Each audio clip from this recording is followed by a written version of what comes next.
રાધનપુરના મસાલી road ઉપર આવેલા Ramdev township ખાતે ભવ્ય નવરાત્રી મહોત્સવનું આયોજન કરાયું છે. અત્યારે 2025માં ભવ્ય આયોજન કરાયું છે. 12 વર્ષથી પાટણ જિલ્લાના રાધનપુર ખાતે આવેલા મસાલી રોડ ઉપર રામદેવ ટાઉનશીપ રાધનપુરમાં 2013 થી ગરબાનું આયોજન ખૂબ સુંદર રીતે કરવામાં આવ્યું છે. નવરાત્રીની શરૂઆત કરવામાં આવી સોસાયટીના અગ્રણી ડીડી ચૌધરી દ્વારા ખૂબ સહકારથી કરવામાં આવી છે.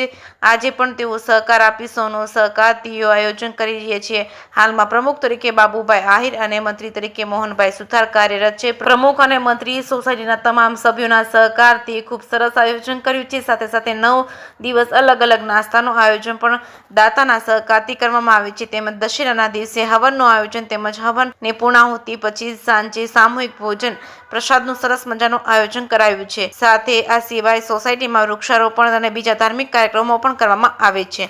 જે કે સિંગોદતી સાથે મનુ ઠક્કર, રાધનપુર.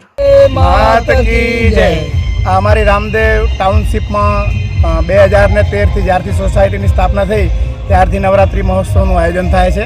અને શરૂઆત કરનાર અમારા ડીડી ચૌધરી સાહેબ શરૂઆતમાં ખૂબ સરસ રીતે અમને સોસાયટીને સહયોગ પૂરો પાડે અને આજે પણ એમના તરફથી એટલો જ સહયોગ છે.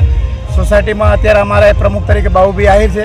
એ સતત મહેનત કરે છે. નવરાત્રિ આવે એટલે સતત લાગી જાય, પોતાનો સમય પૂરેપૂરો આમાં ફાળવે અને આખી સોસાયટીના સભ્યો તમામે તમામ ભેગા રહીને માતાજીના નોરતા અમે 9 દિવસ ખૂબ સારી રીતે ઉજવીએ છીએ.